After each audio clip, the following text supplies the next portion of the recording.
But when they find him, he wasn't sitting around playing Minecraft or Fortnite, right? He's sitting with the teachers. He's sitting with the PhDs of their day in the law of Moses. And he's not just sitting there, he's listening. And it's implied that not only is he listening, but he's like hearing what they're saying. And then he's asking them really good questions.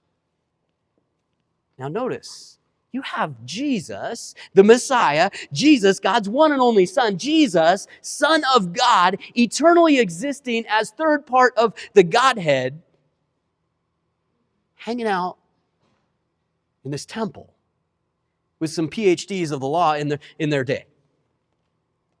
Now that's a humble moment for Jesus.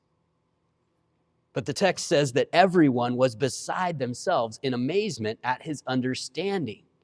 In the middle of the temple scene, we get this striking contrast now between the divine and the human. The regular religious scholars, these religious guys, are even beside themselves. They're out of their minds with amazement, you could say, at the spiritual depth and the intellectual clarity of this 12-year-old.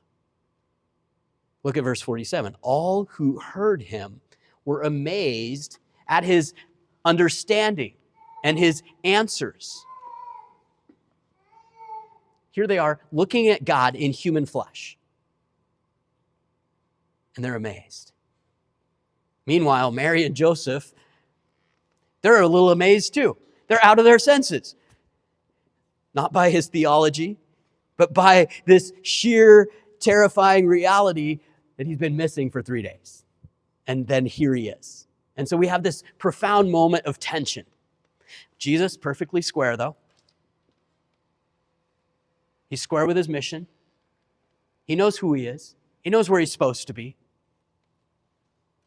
His earthly parents are still trying to measure him by the standards of normal kids, right? Why can't you be like the normal kids? They were looking for a son to protect. Well, the teachers were inadvertently looking at the Savior who would one day save all of them, save the lost. As Luke later records Jesus' own words, Jesus said in Luke 19, "For the Son of Man came to seek and to save the lost."